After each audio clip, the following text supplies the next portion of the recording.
to episode 3 of season 2. Episode 3. Episode 3. Today we're talking about the joy of money. Cha-ching, cha-ching, cha-ching. You should have like cha-ching sounds in the background. Cha-ching, We don't have the budget for that. Sorry, we're low budget here. Okay, we got our lights, we got our, couches. That's about as good as you get. Donate in the link in bio. Yeah, donate on our Patreon that we don't have yet. Oh man, so good. It's okay. We'll get there one day. Buy our merch. Hailey, how are you doing? Scale 1 to 10. Scale 1 to 10. On this mighty Tuesday. I'm doing like, I think like a 7. 7. A little Lower than last time. A little pooped. You're a little pooped. A little tired. A little drained. But you know what? That's okay. I'm going to take your exact words. I'm a 7. Exactly what Hailey said. It's been a long day. It's been a long day for both of us. We got work. Got filming. It's a full-time job filming, man. It's a full-time it's job a part-time job. It's a full-time volunteer job. Yeah. It's a full-time job we don't get paid for. Yeah. But, it's important to us. It's a hobby. We love it. We got to do it. Hailey, I have a question of the week for you. Okay. If you could be a singer, if you could post a video online and it was guaranteed to, go viral, and you were going to be famous, and, you were going to have a bunch of loyal fans, claim and, follow you, love your singing, blah, blah, blah, but you're also going to have a huge group of haters who, believe you can't sing. That's so rude. Would you do it? Would you post the video? Yeah. Yeah. You only live once. Might as well. Yeah. Who cares? I mean, you probably got haters now, so... I would do it if I was going to make some money off of it. You're definitely going to make money off of it. Okay, then, yeah. It's going to go viral. Because then if you got a lot of people that like you, then you got to get, a manager, and then you got to go on a world tour. Manager. I know, but you're going to do so good that you're going to have to, you're probably going to be on Good Morning America. Yeah. You're going to be, they're going to have to be doing interviews. Yeah. And then you're going to be like, wow, this is so much, I can't handle this on my own. So then you need a manager because you're making so much money and you're doing all these gigs. And then at some point, you're going to be so good that you're going to put out an album because a single's just not enough. And then, of course, after an album comes a world tour. After a world tour just comes hold up. millions and millions of dollars. Yeah. You know what? You give back to the Lord. If you do that, can you not be like Olivia Rodrigo, who put out a single, put out her freaking album, went on tour, haven't heard from her? I think she's still working on it. Where's the sweet album, Olivia? You know what? I like how you mentioned that, but I want to say that your bestie's the same way, though. No, she's not. Are you kidding? Taylor Swift? Doesn't she disappear? Hasn't she disappeared for a little bit? She did that once because everybody was hating on her. So between but her albums take a long time to come, right? No. Her albums Evermore. I mean, Folklore came out months later. We had Evermore. Then, not even a year after. Well, about a year after that, we had. What came after that? Midnights.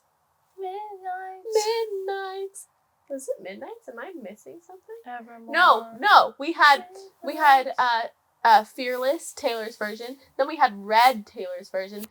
Then we've had Midnights. So within 3 years, we've gotten 1, 2, 3, 4, 5 albums.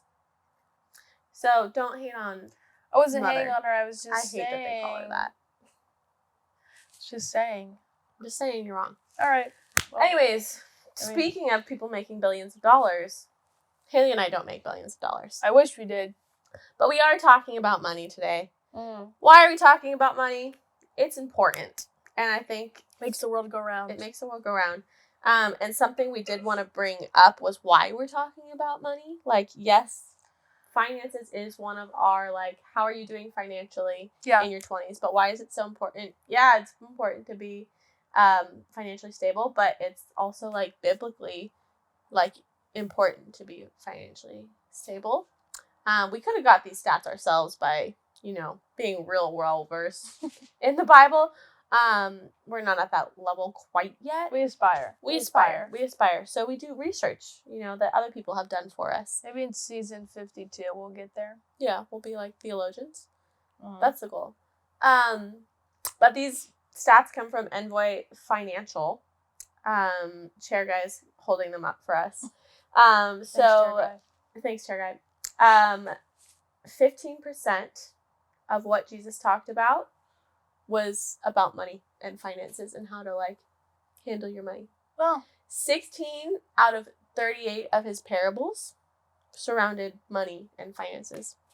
And then the only thing that Jesus talked about more than money was the kingdom of God. So it was like the kingdom of God, managing your household and finances and all that stuff. He knew what he was talking about. So Jesus, like, you know, people who say, like, you know, just got to be generous and give and give and give. Yeah, but,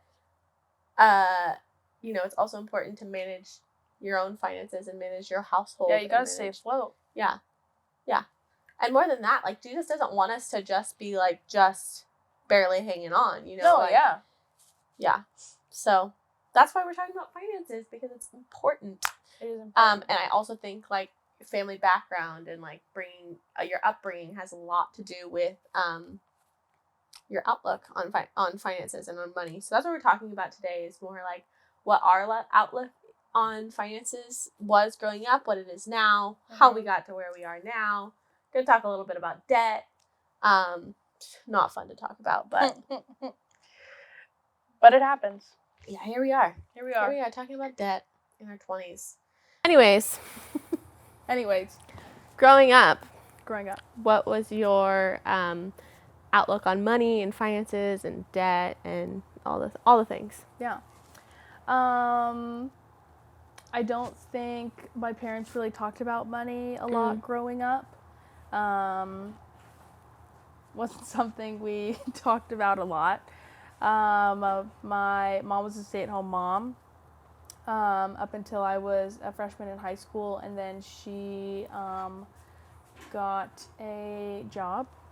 So my dad worked primarily.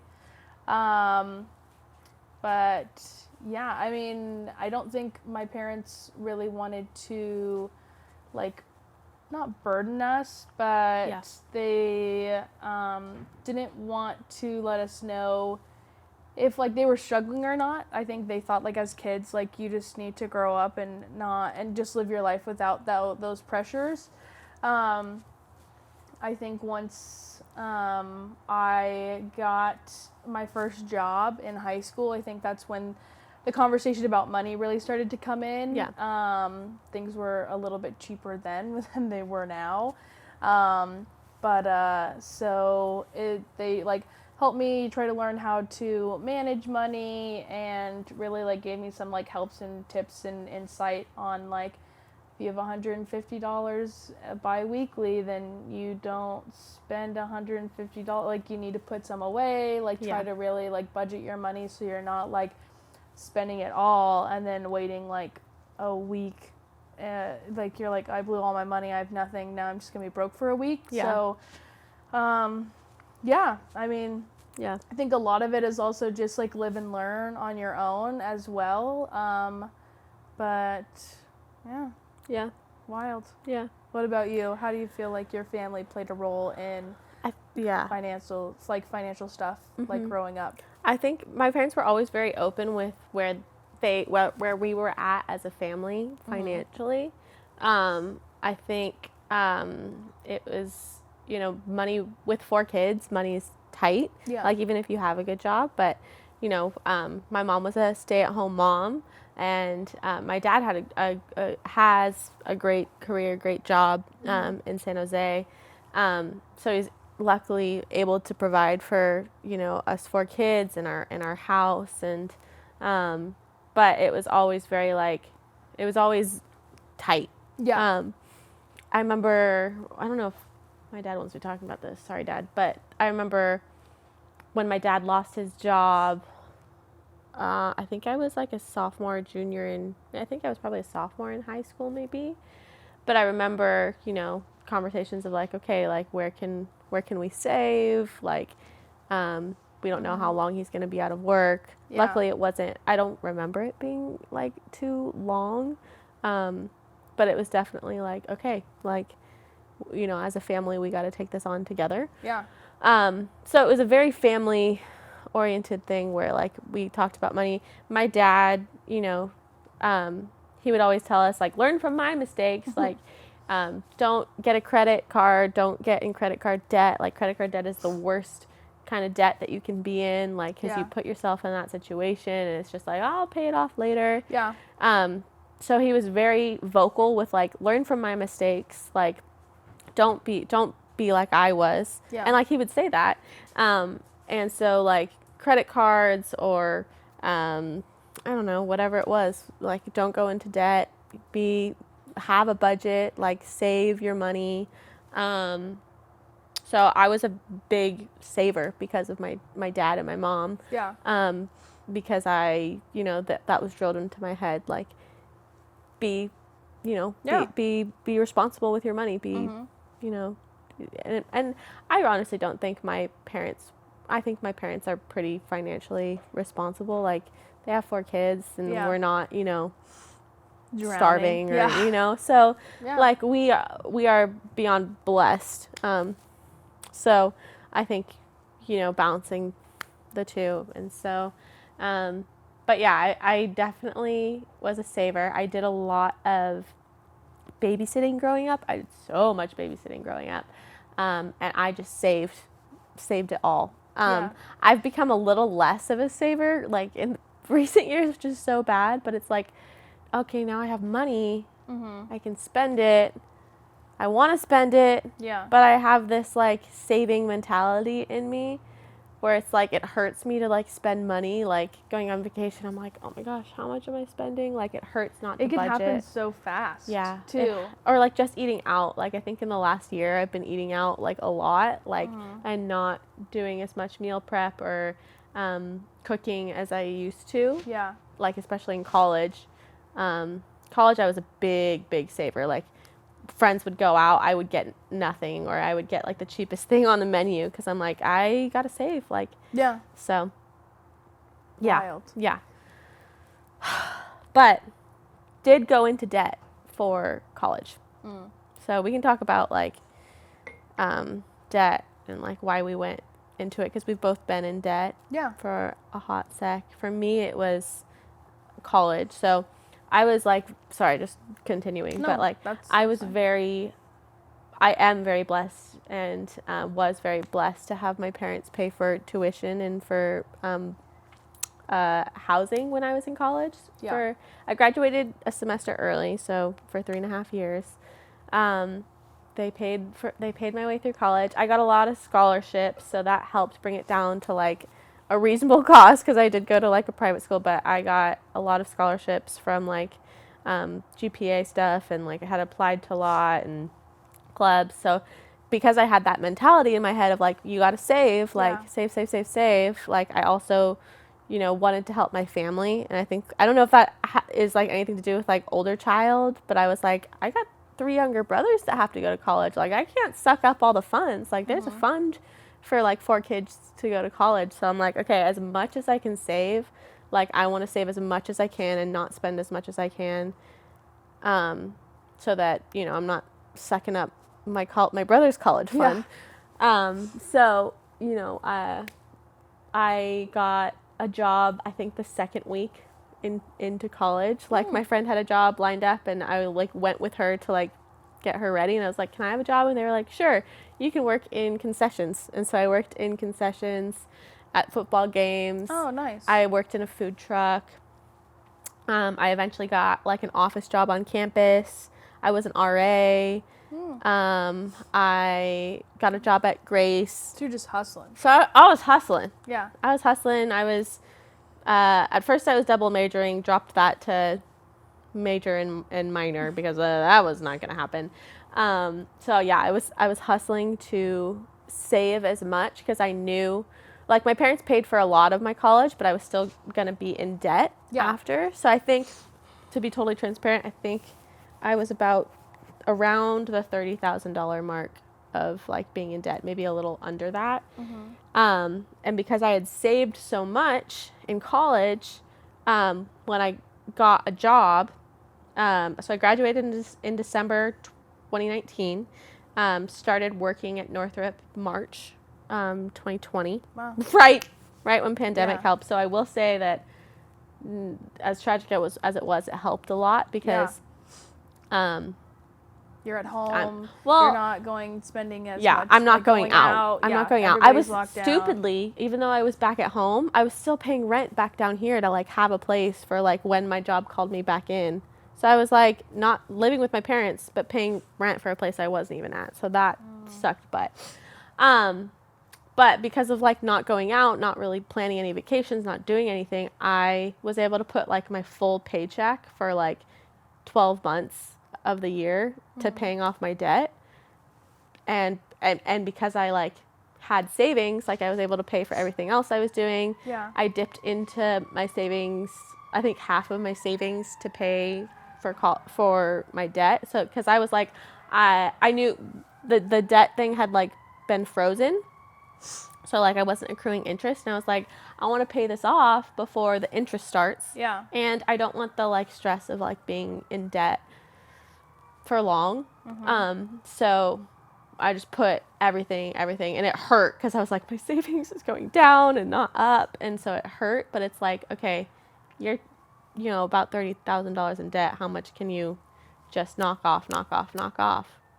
So I grinded hard for a few years, and now I'm like, well, not in debt, but I'm like spending a lot of money, and I'm like, I need to get that under control. Yeah, I think I've probably said it before, but I'm a very big spender.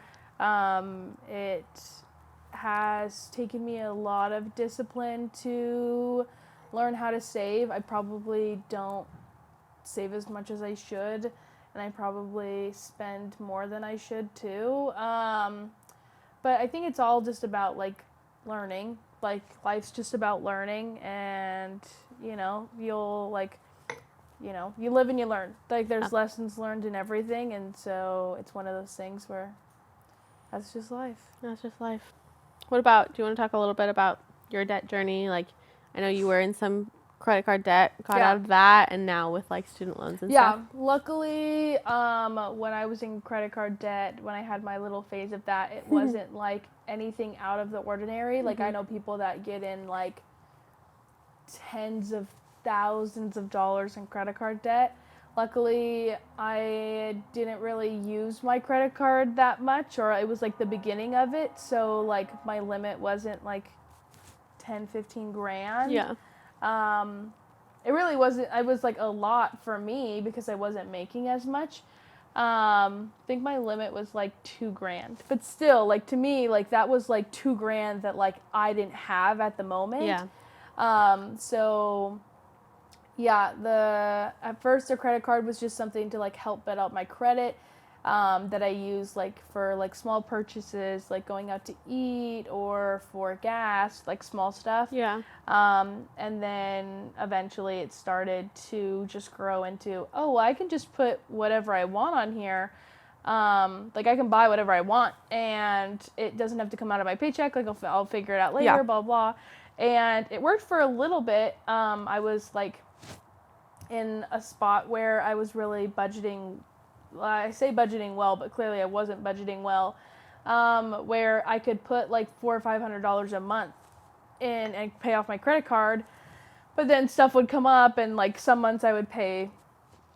I'd only have like $100. Some months I would have like $200, and like that adds up if you're not, like making as much money, or if you're spending more than what you're paying off. Yeah. And so it got to a point where like I was like, oh no, I thought it was out of control, which looking back at it, it's like it could have been way worse. But in my mind I was like, I have 2 grand that I don't have 2 grand right now. Yeah. And so at that point I was like, I don't want to dip into my savings, because I didn't have a large savings, so it would have completely wiped it out. And so I remember talking to my parents. I think I've shared briefly about this, but I remember talking to my parents and telling them like I was so ashamed, and they literally just laughed in my face, and they were like, well, you live and you learn, like we've gone through it, everybody goes through it. And then they kind of helped direct me and say like, it's like, this is fabulous that every paycheck you've been doing like $400 or $500, but like really like that's not gonna like help it. If you're not consistently making the same amount of money, it's not gonna help you. So I just wanted to like knock it all out, completely get it done. But like clearly, like I said, like my job fluctuates hours wise, so sometimes that wasn't possible. So it was like a 6-7 month process of like slowly paying it off, and so like it's all paid off now. I don't even use that credit card anymore. I probably should slowly start using it again, not get to the point where obviously like I'm like in debt again, but to like help grow my credit. But sure. Yeah, and then now so that kind of like instilled like a fear of like debt, like I like feeling like I can't help myself, and it's like not drowning me because obviously it could have been way worse. But like heading into GCU, how I talked about on episode 1, where we shared a little bit about our college experiences, and just talking about how the big price difference from a community college to a university, and how I was able to like graduate my community college with no debt because I was able to pay it through because the difference in classes, and now at GCU where it's like literally triple, if not like quadruple, like the amount per class, and so I'm gonna have to learn how to budget on that one because that's definitely more than $2,000. So I think that is kind of like a big, massive fear of mine. I don't like not having control, and over that it's like you don't have control. Like you literally like owe this much money, and you gotta pay it off. And so, but I think not that having a fear of it is good. But I think people that don't fear it and are just like, but it's fine. Like I'll just spend some more. Like who cares? Like I'll pay it off at some point. Like that is very unhealthy. And so. Like it's not gonna be easy, but I mean, like you did it, so clearly it's something that people can do. It can be done. It just takes a lot of discipline. It takes making like smart decisions, like Dave Ramsey it up. Don't buy a new car. Maybe just eating ramen for like 2 years, but like no, and like that's what like Dave says, and like if you like follow like the financial peace program too, it's like you don't, eating ramen for like years is not, not worth it. So like he does it in a way where it's like, it might take you some time, like, but you're not going to be eating ramen, but you are going to be tight. Like your budget is going to be tight, but it's going to be so worth it in the end because you're going to be financially free, have that peace of like, I'm not in debt. No, so that's true. Dude, I think, and like you even touched on it too, like being in debt is just like a scary thing. Like it is scary. I don't know. You don't want that hanging over your head, like, and it's hard. I think we're both very lucky people where we've gotten through college, or we'll get through part of college, not having debt. And we talked about it in our last episode, like a lot of the nation is in lots of debt because they don't have... It's so normalized. It's normalized, especially for school. Like, taking out loans is normalized. Nothing wrong with it, but, like, make sure you have Make sure you're on top of it. Don't just push it on the back burner and think, like, oh, I'll figure it out someday. It's like, but this is your life. You got to figure it out, you know, type of thing. So you're going to be taking out loans for GCU for a bit, right? Yeah. Okay. Do you have like not to put you on the spot, but like, do you have like a plan or a thought process of like, okay, I'm going to have like these loans. I need to have like some sort of like plan to yeah. So I am fortunate enough to have some money that I've saved up and some money that was like a bit of money that was left for me. So that will go to some part of that. But like obviously like it's a lot of money, so I'm gonna have to figure out the rest. I think I don't really have like a time frame as of now, especially since like I haven't graduated yet, so I don't know like what the end, like I know what the end total is gonna be, but like I think the goal as of now is to, like, after I graduate, to, like, start pursuing a job that makes more money, clearly. And to really just, like, once I get that salary, or that income, then I can start, like, really, like, obviously, like, depending timeline-wise, like, if I'm still at the job that I'm at now after I graduate, like, if there's, like, a little bit of a gap until I find a different job, then I'm going to have to work with what I got. But, yeah, I don't plan on, like, putting it on the back burner. Like, you got to pay it off. I also don't think I know Dave Ramsey has touched on it a little bit, but I don't think it's a great idea to have, like, lots of debt in different places. So, like you said, like, if you have, like, student loans, like, you're not going to go out and buy a $40,000 car. Right. Like, obviously, I don't know where the Lord will take me, but I'd love to have a house one day, whether that be in sunny California. You also want a truck, though. Different state. Also, I would love a truck. Trucks aren't cheap. I think as much as I want a truck, I think I'd love a house more. Fair. You can only fit so many car seats in a once Tacoma. Once our podcast takes off, we'll buy a house together. Yeah. Big mansion. We'll just build a compound at that point. Yeah.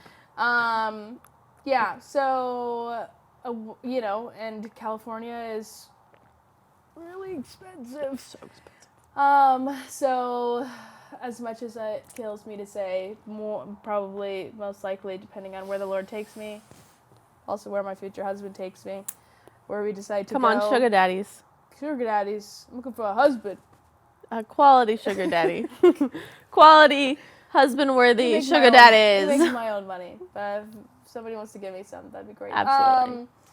No, yeah, so, you know, there's just a lot to think about, especially, like, when you are, you know, in the stage of life that we're in, where, like, I feel like when you're in your 20s, when you're in high school, you're looking at, like, oh, I'm 18, like the next chapter, you're looking at, like, the next, like, big point in your life. Yeah. When you're in high school, graduating high school, you're like, oh, man, at 21, 22, 23, like, whenever you graduate college, different for everybody, like, that's, like, what, like, that's a 4-year plan? Yeah. 4 or 5-year plan, and so I feel like after you graduate college, so you're already done, but I'm 23, so I'll be, like, 23, 24 at that time. I feel like my next big thing would be, like, my 30s, and so it's, like, what's that 5-6 year plan 30s? Gonna look like? Do you have another? Well, I mean, like, no. Like, it depends on, like, my next, well, I don't know. Wild. Like, some people's, like, getting married or whatever, but, like, you don't know when that could happen. No, yeah. I got to prep for my 30s, I guess. I got to prep. I got to buy. Oh, no, I'm stressed. No, but I'm not saying, like, you don't have to, like, you don't have to buy a house by the time you're 30, or you don't have to, like, buy a new car by the time you're 30, but it's, like, something that you're, like, you have to think about it. By the time I'm 30, I want to be, like, I want to have some money saved for a house, whether I buy a house at that point or if it's later on, then at least I have something to put down. Like, I want my student loans to be handled. Like, you know, one day maybe I'll get a Tacoma. You know, so, like, got to put money towards that. You know, like, there's different things that you have to think about. Yeah. And, like, you never know. Like, Jesus throws literally, not stones. Curveballs? He doesn't throw stones, but he throws curveballs at you. He throws things in your life. And so, like I said, I could be trying to prep for, like, you know, saving for a house, saving for a car, and you never know. I could be saving for a wedding. I could be saving for a nursery. Yeah. I could be saving for all these kinds of things. Yeah. So. And that goes back to, like, you know, the biblical aspect of, you know, managing your finances. Yeah. So yeah, you never know when you never know when you're gonna get married. Sometimes you do. I guess sometimes you would see it coming, and then you gotta, like, plan for that. Good for you guys. But, like, yeah, you could be saving for one thing, and then God's like, oh, actually, you're gonna go do this. Yeah. And guess what? Everything I blessed you with, you get to use for that purpose. Yeah, and I think it's, like, a really good, especially in your 20s. I think people should be doing it. I think it needs to be more touched on when you're graduating high school or even in high school to learn how to budget and save your money, because the sooner, I've heard that I mean, people reiterate this constantly, but the sooner you learn how to do it, the easier it becomes later on. It just becomes like a habit. A natural habit. Whereas, like, it's like the saying, like, you can't teach an old dog new tricks. Yeah. It's very difficult. So you want to, like, start saving so that by the time you're retiring in your 50s, 60s, 70s, whatever that looks like for you, like, you want to be able to be somewhat financially stable. You don't want to be in your 40s, 50s being like, oh my gosh, I never saved any money. Yeah. What am I going to do? I'm going to be working until I'm like 95. Yeah, no. And it's like, I'm so sorry, sir. You can be a Walmart greeter. Shout out to all our Walmart greeters. Shout out to all our Walmart we love them. them. I'm trying to think. Well, old people are so cute as banks. little greeters. Sometimes they work at banks. You could but work yeah, at a you bank. don't. You want to be able to hang out. You could work at a Froyo store. Do you see old people working at Froyo stores? I feel like that would be a good one for them. Okay, mention it to the next old person you see. Hey, you should work at Froyo. A Froyo store. I'm sure that'll flatter them. Oh, I'll say it.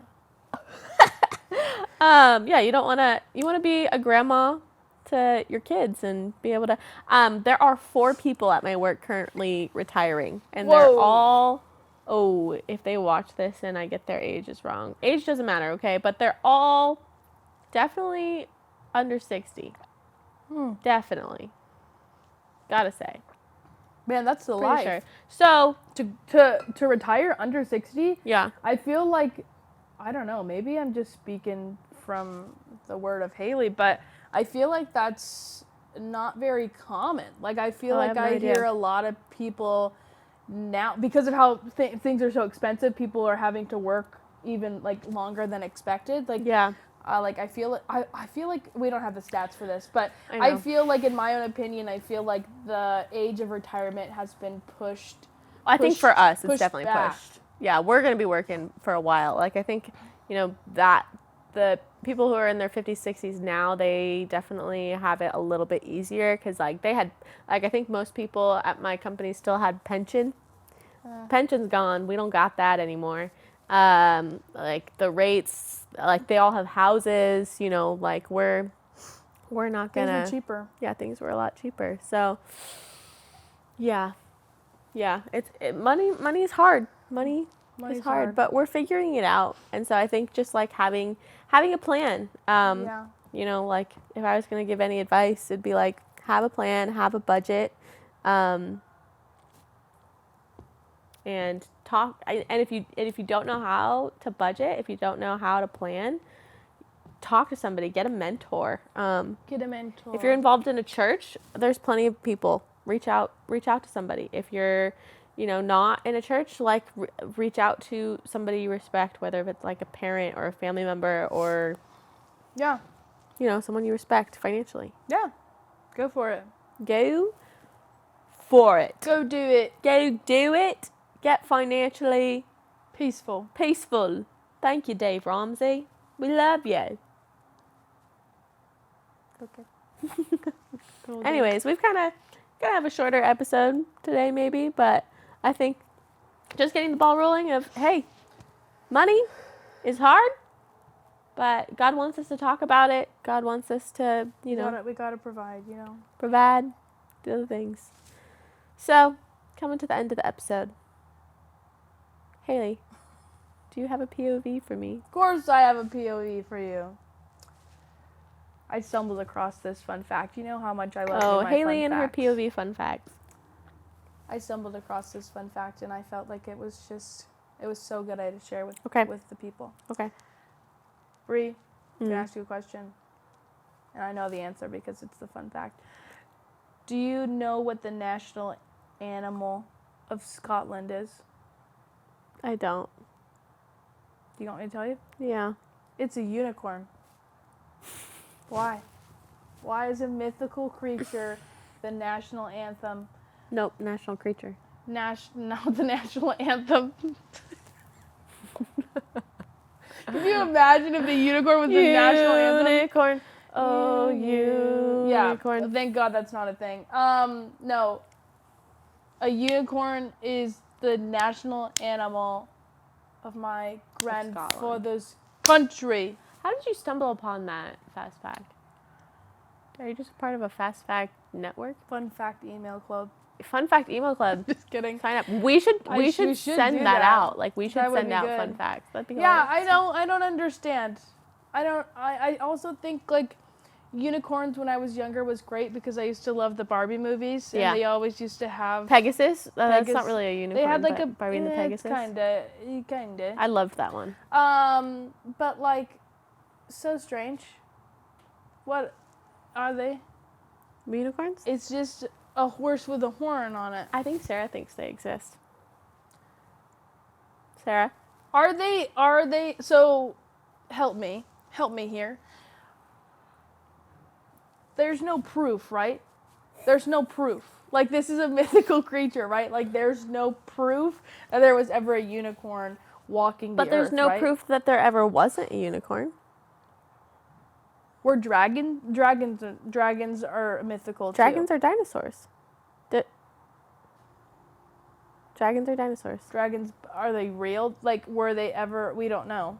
We don't know. That's more fun facts I gotta look up. I gotta do some research after this. Come back to us next episode. I'll come back to you. Brie, now that we've just wasted a minute and a half of our time on my dumb fun fact, what's your POV? I'm trying to debate. Do I do a deep POV? I feel like I haven't done a deep POV in a hot second. I could say some controversial stuff. I could upset some people right now. I don't know if I want to do that. I think you should go for it. Okay, here's my POV. I think that as a parent... Oh, I don't want to say this wrong. Hopefully I'm not offending anybody. But I think as a parent, like when I think about me being a parent, I think I would be doing my kid like a disservice to not like train them financially. Since we're talking about finances, I'm gonna have a POV about finances. Yeah. I think like as a parent, it's your responsibility to raise them. And like, yes, there's a lot of things that go into it. Mm-hmm. It's really hard because most of the time your kid is not going to want to listen. These dang kids. But I think like, parents need to make finances and budget a priority and like in talking to their kids. That's true. I'm super grateful that was a thing. Like, I think that's one of the things I'm most grateful for is like my dad and my mom making finances a priority and showing me like, hey, you have this much money that you earned. Yeah. Don't blow it. Don't blow it all. That's true. So, yeah, I think when I think about being a parent, that's a priority I want to put into my parental checklist. As a parent, you want to see your kids succeed. You want to try to give them all the tools and resources that you possibly can to watch them grow. You don't want your kids to fall short or to struggle in life. No. I don't know anybody. I don't think anybody does, but I think I don't know. Maybe this is me being judgy, but I think there are like, there's obviously always going to be absent parents and like parents who are going through their own thing. Yeah. But not a but. So, and I just think agreed. Parents, keep doing the hard work. Keep doing it. Parents, we see you. It pays off.